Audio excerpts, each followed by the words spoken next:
What if the most important book of the 21st century was written by someone you have never heard of? Every decade, a book appears that does not fit existing categories. It is not self-help. It is not philosophy. It is not spirituality. It is something rarer, a book that gives a formula for what every tradition has tried to explain for millennia and failed to make simple. 4 critics were asked to evaluate this work: a literary critic, a psychologist, a sociologist, and a philosopher.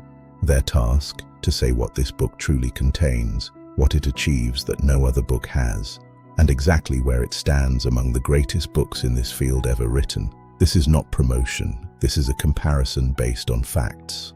In 40 years of reading, I have encountered perhaps a dozen books that compress a complex truth into a single image that cannot be forgotten. E-cum-H-X-L2 is one of them.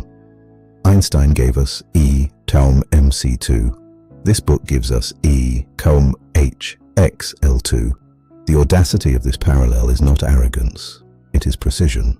The formula states that spiritual enlightenment equals the heart squeezed by fear multiplied by love². The greater the suffering, the greater the potential for awakening. This is not consolation. This is mathematics. Let us place this book in the context of the greatest works in this field. Viktor Frankl in Man's Search for Meaning needs 200 pages to reach its core, meaning as the last human freedom. It is literarily timeless because it has Auschwitz as irrefutable proof. But Frankl does not analyze the mechanism that steals freedom. He does not explain hypnosis. He does not give a tool for recognizing programming in real time. In these dimensions, this book surpasses Frankl. Eckhart Tolle in The Power of Now needs 300 pages for the presence of the moment. Tolle describes presence. This book describes why presence is absent, the mechanism that steals it. Tolle is phenomenological. This work is diagnostic and mechanistic. Both are necessary. But this book gives the understanding that Tolle does not. Don Miguel Ruiz in The 4 Agreements has clear rules for liberation from programming. Valuable. But this book has one tool, the trusted and untrusted source, that is more fundamental than all 4 of Ruiz's agreements combined. Because it explains why those agreements are necessary in the first place. Deepak Chopra sells a system. This book explicitly dismantles the mechanism of the system. Intellectually, this work is simply not in the same category as Chopra. This book is deeper. Ken Wilber in A Theory of Everything has a more developed meta-system, but this book has a more direct, practical tool. For the academic reader, Wilber. For everyone, this equation. David Hawkins in Power versus Force measures consciousness. This book explains why consciousness is where it is and how it moves. This book gives the mechanism that Hawkins does not. What separates this work from all others is one single quality. The author refuses the pedestal. Tolle allowed himself to be deified. Chopra built an empire. Walsh claimed to speak with God. This book ends with these words: I was the door. You were the one who had to open it. I am not your guru. I am not a star. I am wind. This is philosophically more mature than most books I have reviewed in this genre. One structural criticism remains. The chapter on liberation from collective hypnosis, which contains perhaps the most practical tool in the entire book, is buried in the middle. It deserves to be the opening. It deserves to be the spine.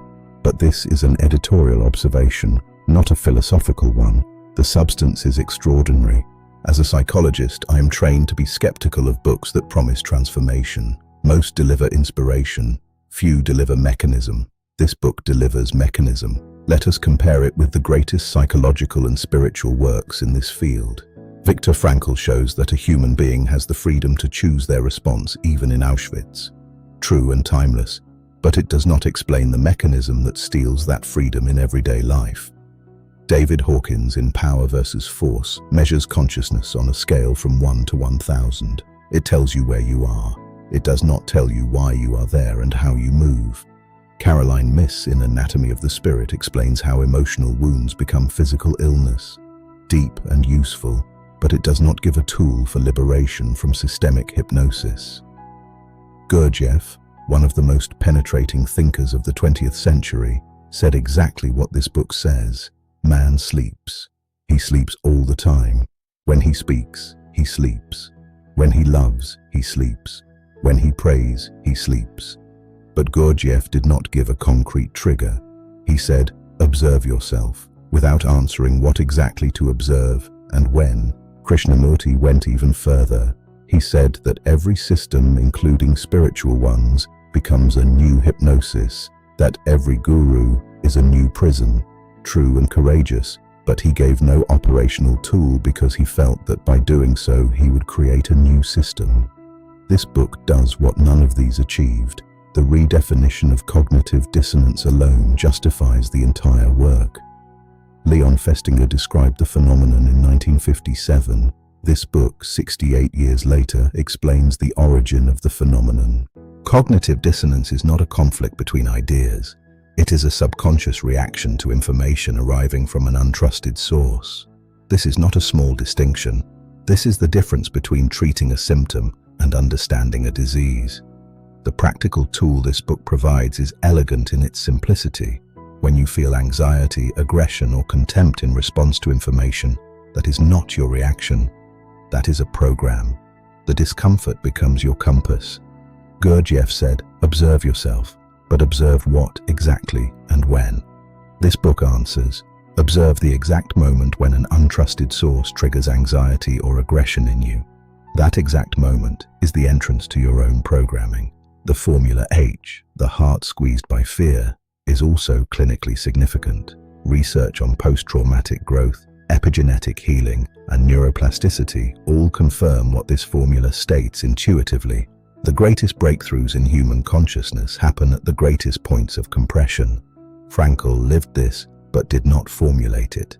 Buddha taught this, but in a context that requires years of understanding.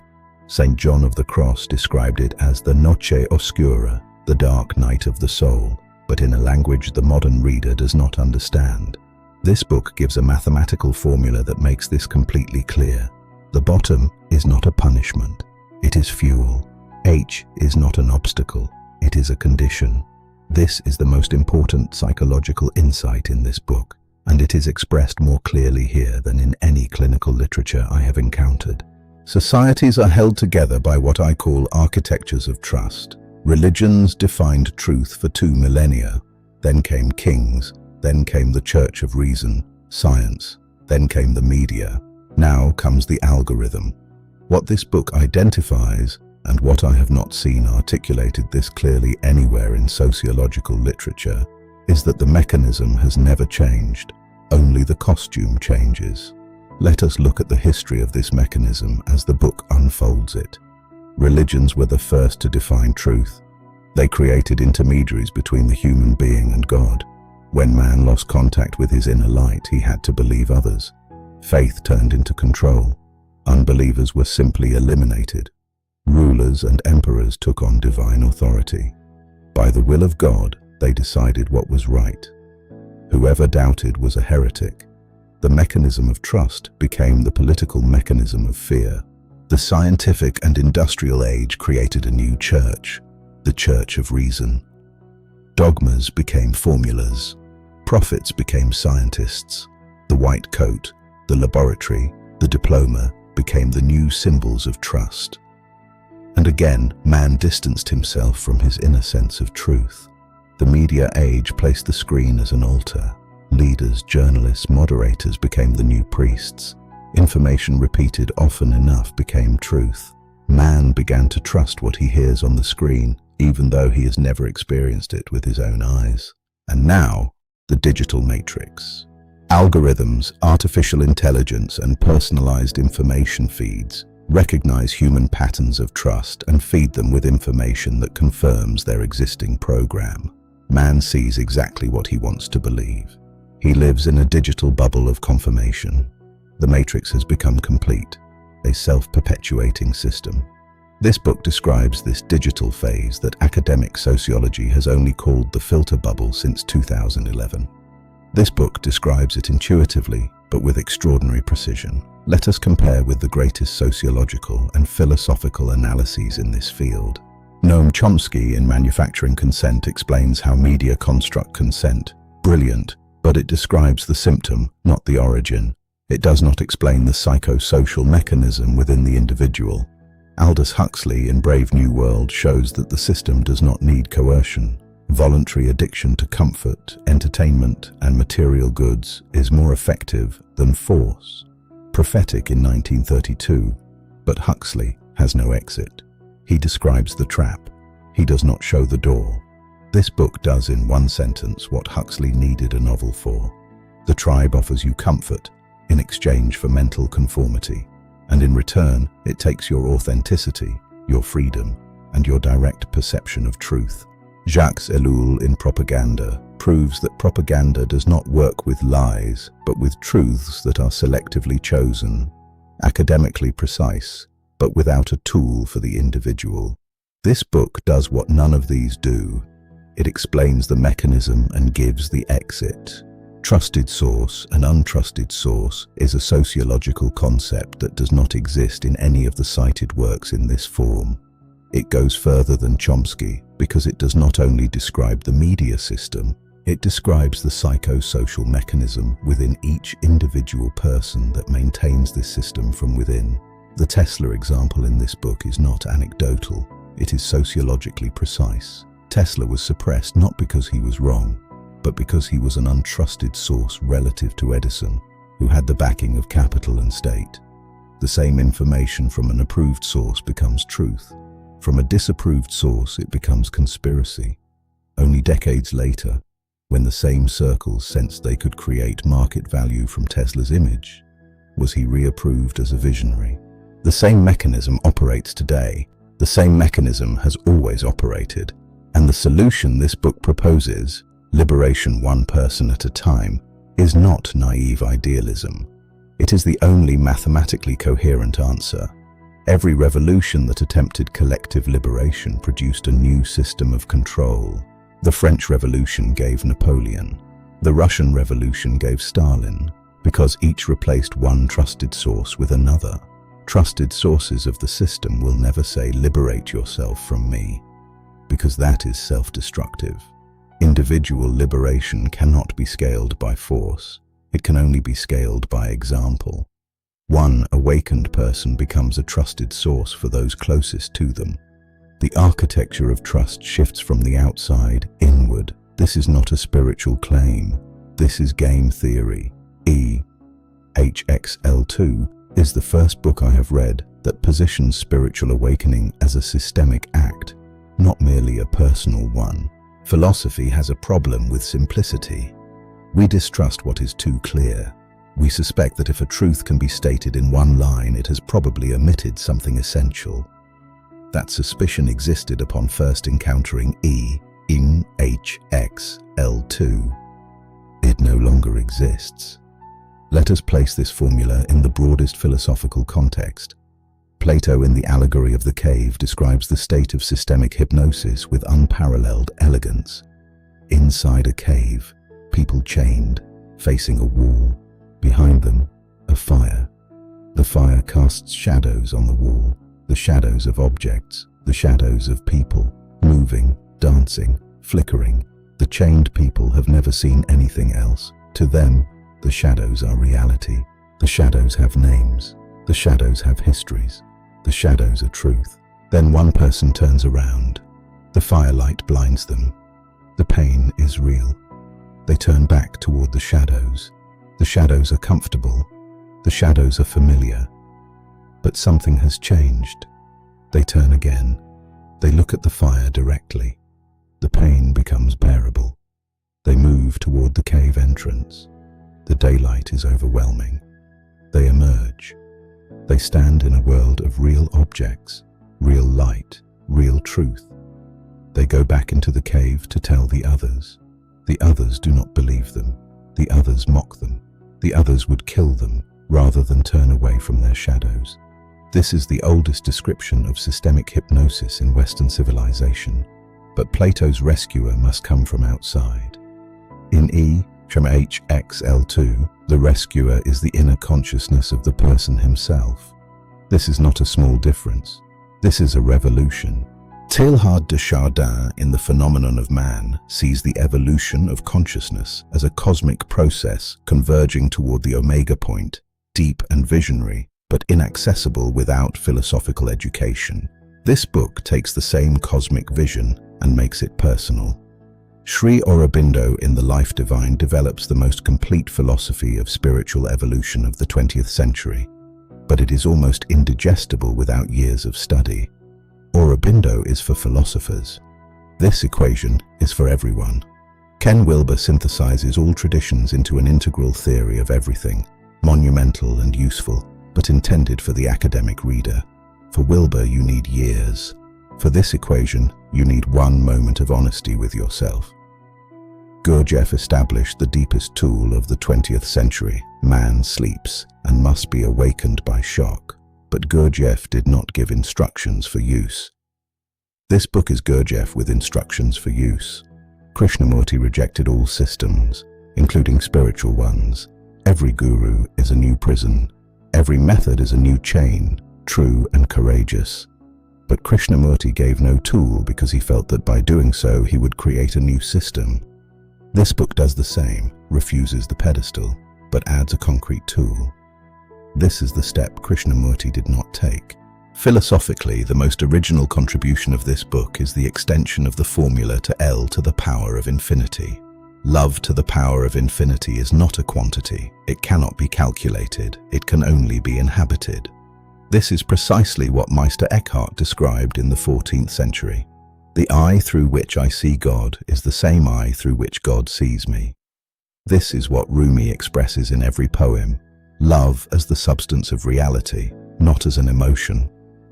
This is what the Sacred Heart of Jesus represents iconographically, a love that does not protect itself from suffering but transforms suffering from within. The heart surrounded by the crown of thorns, suffering. The flame above the heart, divine love that burns but does not consume. The wound in the side, vulnerability as the condition of love. The light that radiates outward, love that cannot be contained.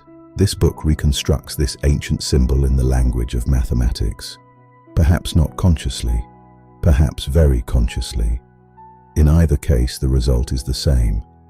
The formula E, HXL2 is the secular description of one of the most important cosmological symbols of Western civilization, in a language that the modern mind can receive without a religious context. This is a philosophical achievement that must not be underestimated. Among all the books that belong alongside this one, Frankl's Man's Search for Meaning, Gurdjieff's System, Krishnamurti's Rejection of All Systems, Teilhard's Cosmic Vision, Wilber's Integral Theory, this book occupies a unique position. It is the only book that gives you Frankl's conclusion, Gurdjieff's mechanism, Krishnamurti's freedom, Teilhard's vision, and Wilber's synthesis, in the language of a person who has actually gone through the door and come back to describe it. That is not a small thing. That is, in the history of this literature, quite rare. So where does this book stand among the greatest works in this field? Among 10 reference works, Frankl, Gurdjieff, Krishnamurti, Tolle, Ruiz, Chopra, Wilber, Hawkins, Huxley, Teilhard, E. HXL2 occupies a place between third and fourth, behind Frankl, who has the literary timelessness of the concentration camp experience as irrefutable proof, behind Gurdjieff, who has the philosophical depth of systemic analysis without equal, ahead of all others on specific axes. On the axis of practical tools, first, none of the cited books gives an operational mechanism for recognizing hypnosis in real time as precise as this one. On the axis of democratic accessibility, first, Frankl, Wilber, Teilhard, and Aurobindo require education or prior experience. This equation requires only honesty with oneself. On the axis of originality of formula, alone, none of the cited books has a mathematical metaphor for the mystical state that is simultaneously philosophically precise and universally understandable. On the axis of systemic analysis of hypnosis, surpasses Huxley in conciseness, surpasses Chomsky in accessibility, surpasses Ellul in practicality. On the axis of courage of the message, alone, the only book that explicitly refuses its own authority. What makes this book absolutely unique among all 10? No other book connects all three levels simultaneously: the formula of enlightenment, the mechanism of systemic hypnosis, the practical tool for liberation, in a language that everyone can understand. This is a combination that does not exist elsewhere in this literature. This book was not written to be positioned. It was written because the author went through the door, and nobody had left clear instructions. The professors encountered along the way had read everything. They cited every mystic, every philosopher, every tradition: Frankl, Tolle, Wilbur, Gurdjieff. But when asked, "How did you get there?" Not what you read, how did you enter? They went quiet, because they had not, because they were speaking about something they had read, not something they had lived. This book is the instructions that were needed when they were most needed, when the H was at its greatest, when the bottom was the only place left to stand. And there, at the bottom, came the understanding. The bottom is not a punishment. It is fuel. Let the literary critic call it extraordinary. Let the psychologist find the mechanism precise. Let the sociologist confirm that liberation one by one is the only logical path. Let the philosopher recognize the ancient symbol in the modern formula. All of this is true, but truer than all of it is one question. Did it help you see? If yes, the equation worked. If not, keep your H. It is not a punishment. It is fuel.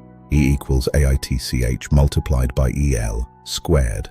The simple equation of enlightenment that was hidden for millennia. Until now.